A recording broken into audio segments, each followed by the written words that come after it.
Hey, what is up? Welcome to this episode of the Entrepreneur to Entrepreneur podcast. As always, I'm your host, Brian Lofermento, and I'll tell you what, if you're tuning in to today's episode thinking it's a brand new week and I'm ready for some awesome and encouraging and inspiring business content, well, lead generation may not be something that you want to think about. But the truth is, today's episode may not be one that you want, but it is certainly one that you need, because we've got an incredible entrepreneur who's really going to open your eyes to the real fuel behind any and every single one of us growing our own businesses. So today's guest, his name is Austin McCulloh. Austin is the founder and CEO of ReplyAssist, which is a LinkedIn prospecting software for financial advisors that is based out of Chicago, Illinois. Way too cold for me to be there. I've already told Austin that. Austin's current 7-year journey in entrepreneurship began as a licensed investment advisor representative before shifting focus to lead generation for financial advisors. Through his marketing agency, Austin McCulloh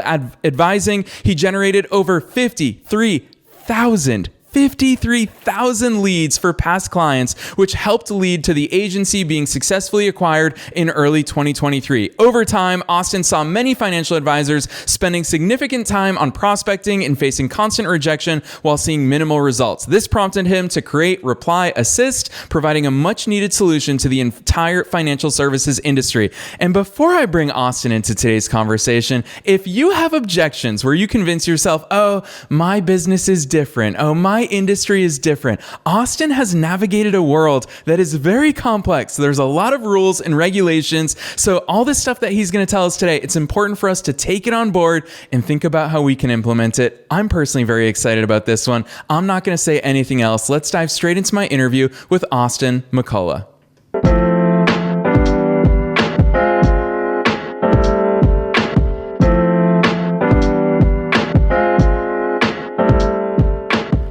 All right, Austin, so many reasons why I'm excited about today's episode, but first things first, welcome to the show. Thank you, and thank you for the great introduction. That was about the best I've ever had, so thank you, Brian. Heck yeah. All right. Well, that's a high barometer. I'll take that early praise. Thank you for that. Well, I'm really excited because I could have tooted your horn in so many different ways, but I love the fact that you focus on something that you heard me say it. It's the fuel for business growth that a lot of people want to ignore. So we're going to talk a lot about that. But before we get there, take us beyond the bio. Who the heck is Austin? An awesome someone who's an accomplished entrepreneur, even at a young age. Austin, who the heck are you? How'd you start doing all this cool stuff? Sure, I'll touch on that last bit. So I'm a 27-year-old entrepreneur. I've been full-time in entrepreneurship for about 7 years, graduated from the University of Iowa. When I was at Iowa, actually, this was following playing college football. I played for 2 years, tore my ACL second time, and I was like, you know what, I'm going to hang up the cleats, be finished with that. Ended up starting an online hiring agency. We were teaching English to Chinese children. Wasn't the best business model or anything, but I learned a lot from that. That transitioned into obviously working as a financial professional. So I was a financial advisor, licensed financial advisor, which relates to what I'm doing now. And then after actually kind of taking focus away from being the financial advisor, I started the coaching business, Austin McCulloh Advising. That was, once again, not the best business model. Capable of doing whatever they want. Anymore, I don't love the mindset stuff just as much, but it is very important. And what I mean when I say I don't love it as much, I'm just saying it's the focal point.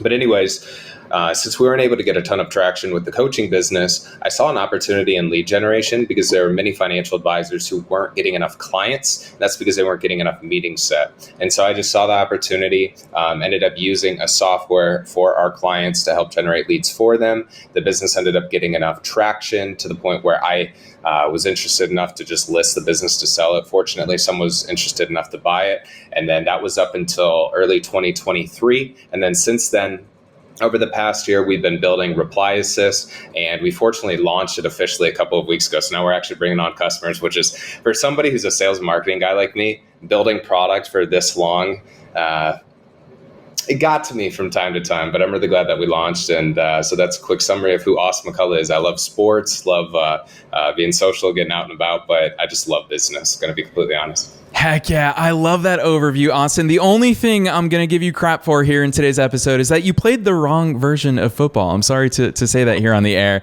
So I won't hold that against you, though. Although I'm sure listeners are curious if they are into American football. What position did you play?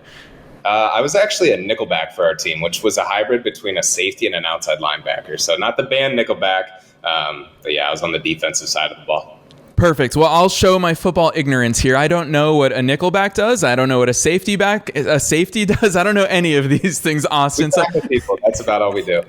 There you go. Perfect. Well, that's the entirety of the sport. So I do want to go back in time, though, because I do think it's important. And it's something you and I were talking about even before we hit record here today, is that when you and I both look back at our own personal journeys, man, we didn't know so many things when we started our first businesses. And you kind of gave us that in your overview of this was a terrible business model and it didn't work out. The Chinese tutoring service. Austin, I love you went down that road. But I will also make the argument that those things, even though they didn't take off in the way that you hoped, they actually contributed. They are part of why and how you're here today. And that's why it made it into that generous overview that you shared with us. So take us back there. What went wrong in those cases? And then in the rearview mirror, which we can always see 2020, in the rearview mirror, how did those set you up for all your understanding? Why is cold outreach so important? Why is lead generation so important? What were those building blocks?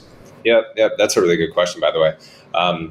To start with the online hiring agency, which I still hate saying the name, but it's called Supercorn Tutoring. My co-founder was from China, and he actually helped come up with the name. So actually, no, he came up with the name, and I just adopted it. I was fine with that. But anyways, the main problem with that business model was the managers for the Chinese company that we worked with, they would find the actual students in China for us to teach. And we were responsible for finding the English tutors. And we found them from colleges to teach English to the children. The problem was they didn't want to pay us more for our tutors. And yet, if they weren't able to pay us more, we didn't have great margins, so we weren't able to hire the best tutors. Our tutors were solid, but they weren't licensed, trained, et cetera, tutors. So in a business model like that, let me actually skip forward, then I'll skip back. For ReplyAssist, we're bootstrapped, which means we're self-funded. I was fortunate to be able to do that. But in a business model like Supercorn Tutoring, I actually would have raised capital if I was more aware of it and if I would have understood the dynamics of business. Because in a business model like that, if you don't have the greatest margins at the beginning, you can make up for it on the back end, but we didn't have the free-flowing capital to make that happen at the time. So that was a big takeaway there. Also, the fact that I don't know Mandarin, and me and my co-founder, we weren't the closest, so I needed to rely on him a lot, and we weren't able to create the type of relationship we needed to with the Chinese company. So there's just a lot of friction in that business model. In terms of the coaching, the main issue that I saw with that was I reflect on my past experience, the fact that I was a licensed financial advisor. So I quickly pivoted within the first few months of running the one-on-one coaching I was like, you know what, I should probably start reaching out to financial advisors because I understand the problems I deal with of not being able to get enough clients. But what I realized is a lot of them already have coaching because they have a manager, they have an upline, they have some type of managing director who they can lean on to ask questions, and that's already free to them, and it's somebody who's probably been in the industry longer. So the fact that I was trying to charge money for that, a lot of people didn't want to do. But in terms of actually serving up the leads, we've never delivered the leads on a platter, like having people pay per lead. I don't actually like that model a ton. But I realized though, through social media, and this was during the COVID time, a lot more business professionals were starting to use social media like LinkedIn. And so why not use a software where it's actually automating the invites and the messages sent, which speeds up and technically automates the process of shaking hands online. Because what that does is it gets a lot of conversations started. Now there's a lot of gaps in the process, hence why ReplyAssist was created. But for that period of time during, I don't know, about 2021 to 2022, it was a huge pivot and it was a huge solution to a need in the marketplace of financial advisors just not having enough conversations. Because a lot of them, and I'll end on this note, they would rely on their family and friends. But when I was a financial advisor, I personally hated doing that. I didn't want to be pushy at all. I didn't want to sell something to somebody who didn't necessarily need it. Obviously, family and friends always need something, but I just didn't want to be that person with my family and friends. I would rather upset a complete stranger by pushing a little bit too hard than my family and friends. So that's how I found a need in the marketplace to pivot the business model from coaching to lead generation. Yeah, Austin, I don't want that last point that you made to go unnoticed. I think that's such a powerful point, and obviously we can throw a heck of a lot of shade. I think we both would unite when it comes to throwing shade on the network marketing model, and that's for so many reasons, is that the entirety of their, I'm going to put this in air quotes, their strategy of selling is to tap into your personal network, and you and I are very united in the fact that we don't want to do that. We don't want to use our personal networks for those, because the reality is there are, I'm going to use quite a few cliches and analogies here in today's episode, but there are a lot of fish in the sea, and the truth is, just because we know them and they're close to us doesn't make them our ideal customers and clients. And that's why I love what you have done, not only as a financial advisor, but of course with ReplyAssist, that now you help people not only find where the fish are, but go after the fish. It's probably why I live in Florida and I've never been fishing a day in my life. I don't want to wait for the fish to come to me. So talk to us about that proactive outreach, because I feel like it is something that scares most people, but you put it so succinctly there that it's strangers and it's also targeted. It's something that you know you can help these people. Walk us through, because knowing that we're starting from ground zero with a lot of people that are saying, Austin, cold outreach to strangers? How the heck am I going to do that, and why am I going to do that? That's another great question. A lot of thoughts are going through my mind right now, but let's talk warm market and then we'll talk like cold calling. So if I forget, remind me. So with the warm market, it's very finite too. Like your warm market, you have your family. So you have aunts, uncles, parents, cousins, siblings. Then you got your friends, which is only so large, or technically should be if you want to have quality relationships. So that's maybe a couple hundred people. But the cold market is essentially infinite. It's not technically, but like on LinkedIn, I think there's 1 billion users now. And there's hundreds of millions, I think, in the United States, or at least 100 million. So within reason of LinkedIn's limits of being able to do outreach, like every single day you're contacting a new person, new group, you're never really going to run out of people to contact. So one thing is that it's a much larger group. Two is that, again, with the whole complete strangers, why would you want to ruin rapport with somebody who you actually love and care about and actually know well and they're integrated in your life? I wouldn't. I'd rather, I'm not rude, but I'm not the nicest person in the world. And so when I'm talking to people, I'm okay with upsetting somebody who's a complete stranger who I'll never see again, especially when sometimes you upset people and you don't even mean to. It's just, messages can get miscommunicated. But to go to a third point, with cold calling, for example, that's something that a lot of financial professionals used to do, or a lot of just salespeople in general.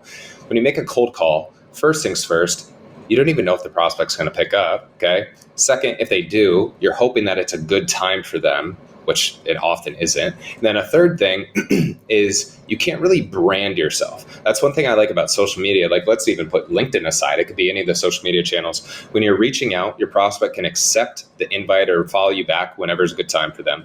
They can respond when it's a good time for them. And then also you have a bio, like especially on LinkedIn, they can see. That's why I'm such a big fan of, I'm not a branding guy, but branding is important, because when they come to your profile, they can learn about you that way. And especially on like LinkedIn, they're more likely to go to your LinkedIn profile than your website, because your website's just another step. And so you can brand yourself and honestly sell yourself before even talking with the person. And so that's why I feel like selling on social media is just such a great opportunity. There's enough prospects. You can brand yourself. It's just, there are more steps. And that's why a lot of people do it wrong, is because they're too focused on themselves. They're not focused enough on the prospects. They don't know who they're targeting. So there's a lot involved. But once you get the steps down, it's honestly pretty simple.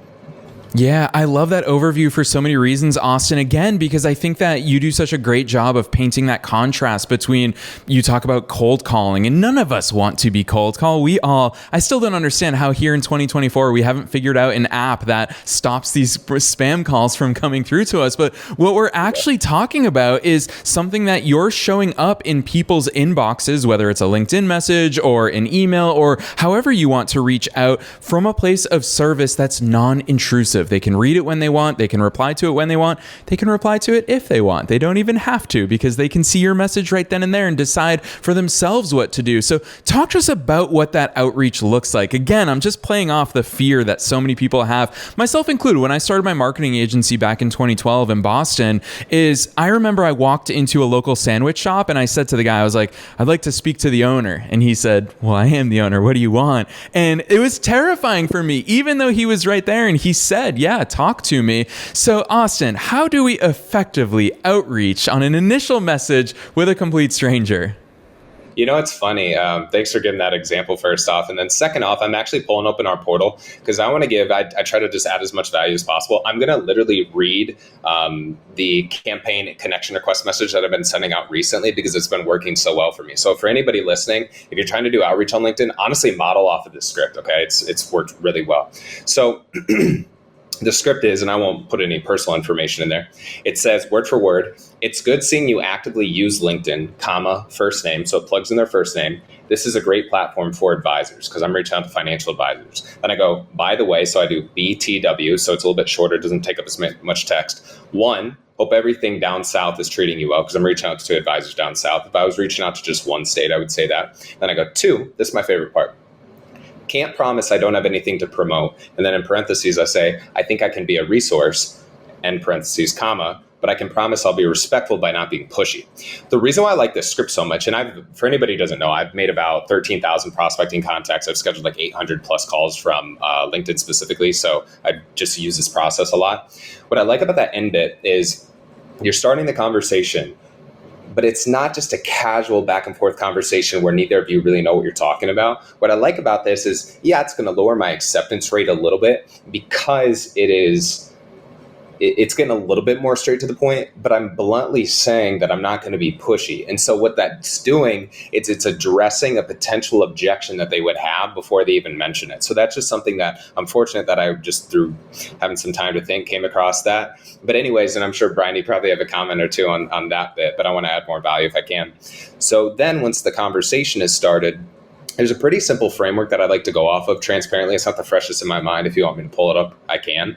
But the first bit is once a prospect responds back, always acknowledge what they say. So that's the first thing, because people want to know that you're actually listening to what they had to say. They want to feel important. That's the best way to do it. So if they say like, hey, sorry, I was busy with work, like you could ask them a little something about work.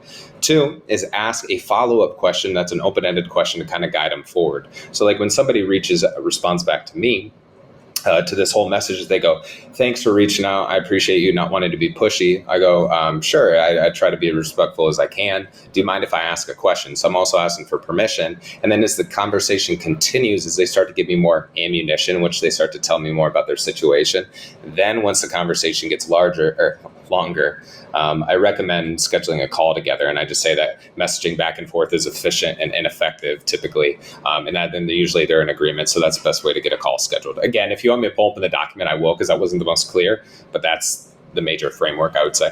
No, I'll tell you what, Austin, honestly, I am very appreciative and thankful for how transparent you are about this stuff. Listeners, that's real life copy. Austin is reading from his computer right here, right now. That's real life copy that he's actually taking action on. And Austin, I'm going to praise that here publicly, because as someone who gets a lot of pitches, every single podcast guest, we get at least, I personally get at least 25 pitches a day in my email inbox. People are hitting me up in Facebook Messenger, which I don't even open, unfortunately for them. But those messages, they're so vague and confusing where I don't even know where it's one day going to lead to. A lot of them will just, on Facebook Messenger, I get messages all the time where people are like, hey, how are you? Hey, I saw you published a book. And they expect me to do the workload, whereas you're telling them, hey, yeah, I may have something to sell to you. I may be able to be a resource for you. But most importantly, I want to connect with you and have this conversation with a purpose. So I really appreciate those insights, Austin. And along those lines, I think it answers the biggest question that I have when people outreach to me is, where is this going? So for listeners,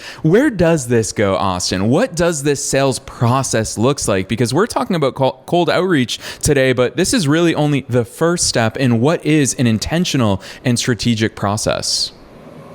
The most important is, and this is a lot of things in life, and thank you, by the way, know where you're headed. Actually, it's funny, as we started bringing on customers, our second customer asked me that question. She goes, I'm starting to get responses, but now what do I do?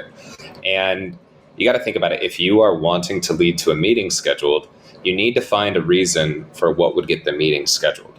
So if, let's just say, I send that same script, the connection request script that I was reading off before, and a prospect responds back to me and they just say, thanks. That's all they say. I might go, sure, mind if I ask you a question? Then if they say yes, then the onus is on me to have a question prepared to lead the conversation forward. That's another reason why I like LinkedIn messaging, is because you don't have to think on the spot. I'm not as good on my toes as I am when I'm able to take time to think. And so I'll always have questions prepared, but sometimes based on their profile, I might ask something like, if they've been an advisor for 1 year, I might ask them, I might say, do you use LinkedIn outreach for any of your client acquisition? If they say yes, I go one route with the conversation. If they say no, I go another. And if they say no, I might say, is there a reason for why you don't? And then I might give the reason. I might go, okay, well, are you open to using LinkedIn outreach? And if they say yes, I go, okay, great. Why don't we go ahead and schedule a call? And actually, I want to give one thing. This is helpful for, actually, I was going to touch on one part of our software, but I don't want to talk about the software and be salesy or anything like that. So I'll just leave it as is. Nah, Austin, I'm going to be the one that pushes you then, because I know you're not going to share it with us for the purpose of sales. We're going to talk about your website all at the end, but lay it on us, because if there's a feature that assists people in this process, I'd love for you to share it.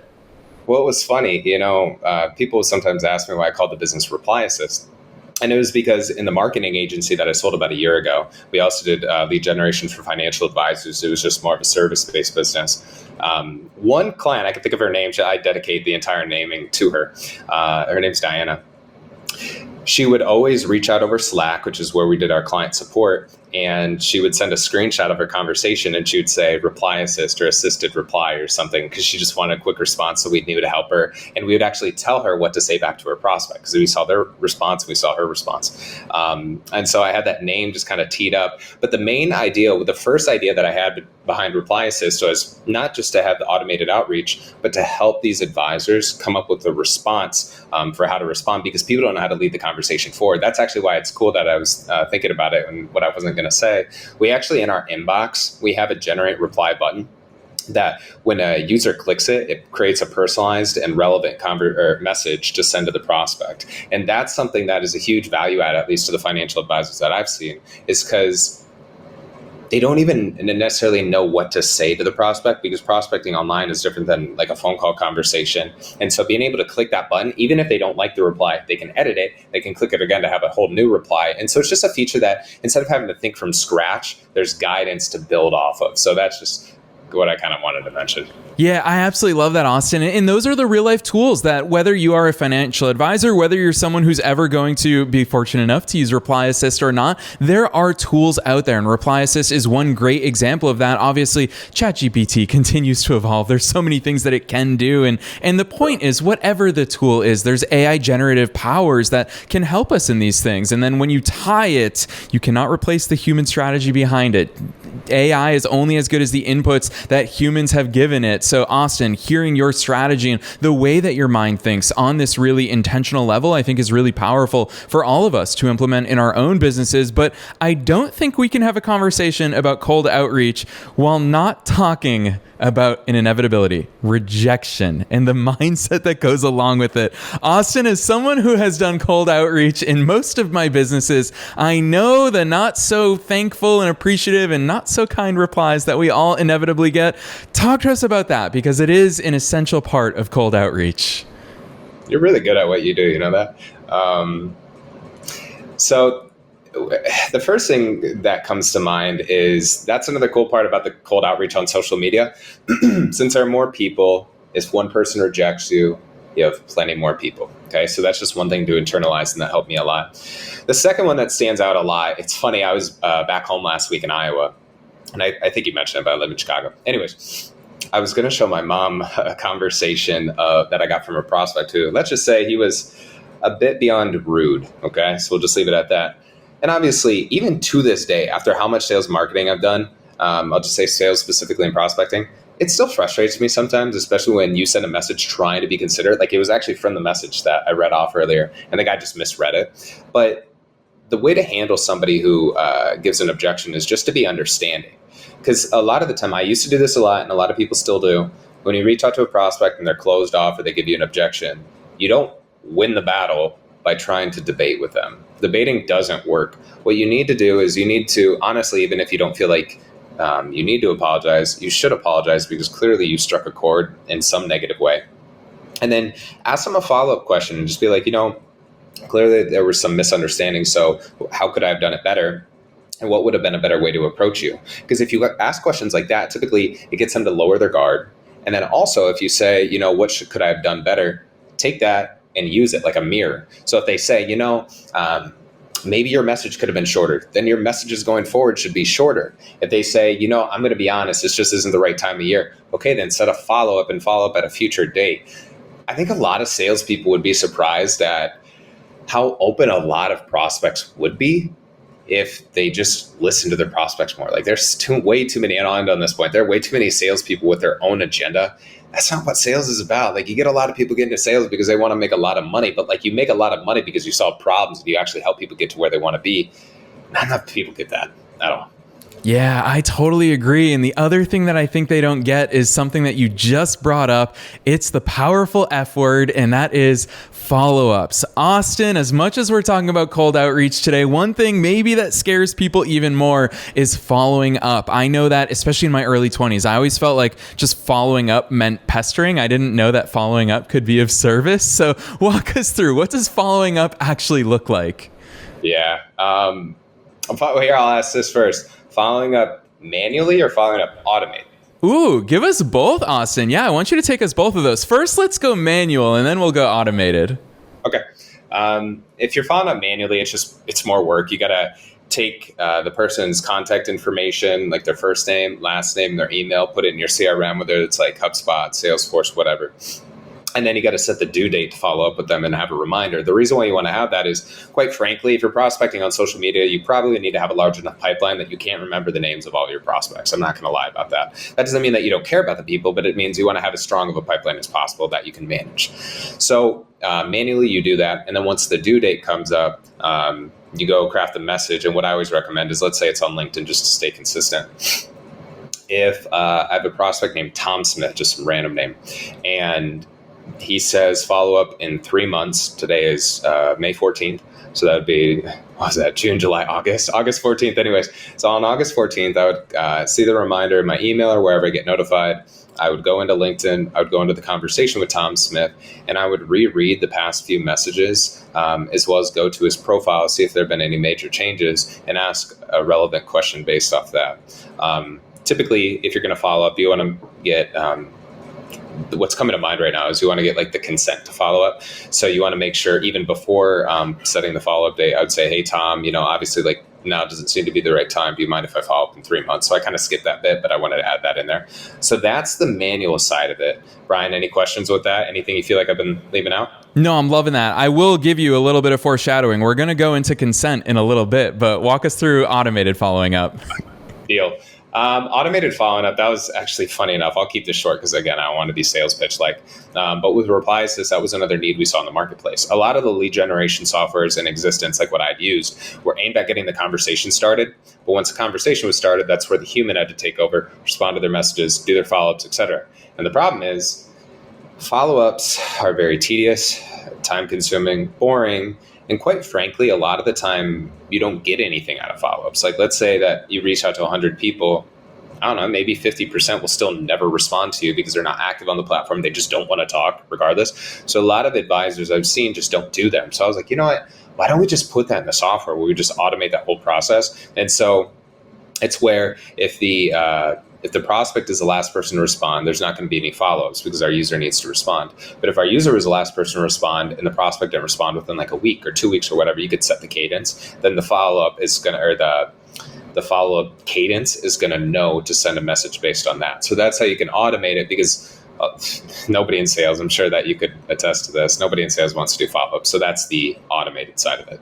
Yeah, I love that. And Austin, I'm going to continue to put this huge disclaimer in today's episode is that obviously I'm a very big fan of cold outreach for many of the reasons that you've shared with us here today, especially because it is essentially an unlimited pool. It's so hard. If you show up to work, if you're an entrepreneur, you sit behind your laptop in a coffee shop and you're thinking, where's my next sale coming from? And you're only jogging through the people you've shaken hands with or you've exchanged business cards with at networking events.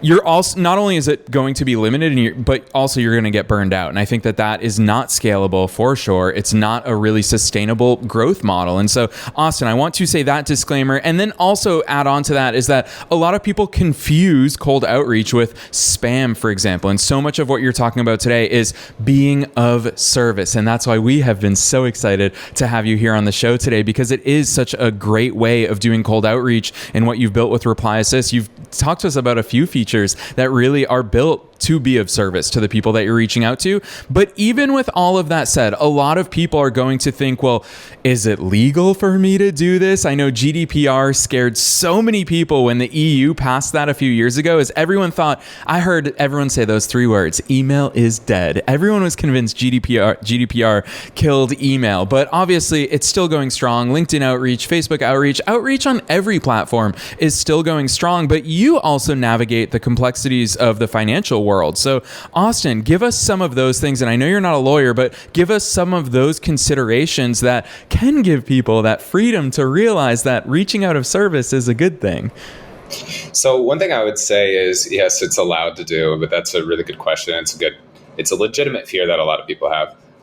What I would say, what stands out the most is, whether it's on email or social media like LinkedIn, they definitely put limits on compared to what they had a few years ago. Like even on LinkedIn, you used to be able to send 100 invites per day, roughly, and now you're able to send between 20 to 25. It was actually less, and LinkedIn limited, or they became less strict. So it went from 100 to 20, and then back up to 25. So it's reducing it by a fourth. But I honestly think that was good. When it was happening, I was worried as somebody who's in the lead generation space. I was like, uh-oh, what's going to happen? But what it did is it forced us all, me especially, to focus on quality over just quantity. You want to have both in your sales outreach. And then one thing to touch on, which I was going to touch on before, but I just forgot. The way not to come across as spammy is to make it as personalized as possible. That's why you noticed in my connection request message, I had the first name. I mentioned advisor. I try to mention the state, because when you're personalized enough, it doesn't seem like automation. It seems like a person genuinely reaching out to want to know more. And so it's just that the problem with a lot of people in sales, I won't target any type of person specifically, but some people, their messages are so awful. And I'll see these, and Brian, I'm sure you get plenty of them. You go in your email, especially like the spam folder, go figure, and it will say like 5-minute meeting, 15-minute meeting. Hey, can I grab a time on your calendar for XYZ? And I'm like, I don't know who you are. And especially when you're talking to a successful business person, they value their time the most. And so you can't just reach out asking for something from somebody. You know, that's one of those philosophies I like from Alex Hormozy, and we could talk a lot on him, but he's a big fan of give, get. So you don't even have to ask now. I don't typically get that far along in the process, but not enough salespeople lead with the approach of giving first. And asking questions and trying to solve somebody's problem is a form of giving. You don't have to just give a lead magnet. Like, give somebody your time. Like, how many people don't feel heard in today's cluttered world? So that's another thing that can help a lot as well. Yeah, gosh, do I love and appreciate those insights. Listeners, you can see why we've been so excited to have Austin here on the show, because this is a different and a better way of cold outreach that all of us can implement. And Austin shared with us some of those real logistical challenges on a platform like LinkedIn, is that they will limit your messages, and you just have to play to the rules of the game. Figure out whatever game you want to play, figure out the rules, and then maximize your chances of winning according to those rules, which, Austin, as a former college athlete, you understand that better than most, is that all of these things is a game. There's metrics that go along with it that serve as the scoreboard. There's strategies that we can use to win. And I love the fact that so much of it is baked into a product that you have put together to be of service to others, because you understand the game. You've played the game. And I think that's such an important perspective. To that, you did introduce us. One part of the game, one of your tools that you bring to the game with you is, you've already mentioned it, a CRM. And a lot of entrepreneurs, I constantly argue that it's the one tool every entrepreneur needs, and way too many don't have it. What does a CRM look like for people who have never worked inside of sales? What is a CRM? I actually don't know the answer to this, so I'm genuinely asking for my behalf as well. Is there some sort of CRM baked into ReplyAssist? And then what sort of CRM solutions are out there for people? First off, I'm in complete agreement with you. The reason why it's so important, so I'll touch on this first. The reason why it's so important to have a CRM is because it's like a spine. It's like a backbone to your business. Without a CRM, everything's just disorganized. Like, I remember old clients who would keep track of the prospects they need to follow up with literally in a notebook. I'm like, God, you just like, because within a CRM, let's say you misspelled somebody's first name, you could go edit the first name and then it's all good. Or their email address, they reach out to you, they're like, hey, I need to use this different email address. So you can go update it because it's online, it's saved in the cloud, whatever. In a notebook, you'd have to cross it out, maybe start a new page. It's just, and then there's a bunch of things scribbled out in different colors and you got to flip through the pages. And honestly, the pen fades. Anyways, you get the point. So that's a huge reason to use a CRM. There are a lot of CRMs out there that they are very enterprise-like. I won't even say any companies because I like them, but for small businesses, they're not necessarily the best. So, one software I actually did like a lot because I used it in the past business was Kajabi. It's not just a CRM, but what I liked about it, what they do so well is it's all, and I have no affiliation with it, by the way, but it's all in one. You can collect payments, you can have your website, you can have your email list, you can do coupons, you can create offers, you can have your membership there. It's all in one. And that's what a good CRM does. And so to answer another question that you had, yes, ReplyAssist does have a CRM baked in. We want to make it a lot more advanced than it is currently. But to let me go through how a CRM should function to get the point across, but I'm going to use ReplyAssist as an example. So when we were thinking about creating the software, we knew that you start with campaigns, which is that's how the automated outreach starts through software like ours. Okay. Then once conversations start coming in, you want to save the prospect's contact information to your CRM, whether it's like ReplyAssist or another one. None of that contact information come in are the people who are actually accepting your invite and responding, because those are people who are interested to some degree. You want to keep them one consolidated spot.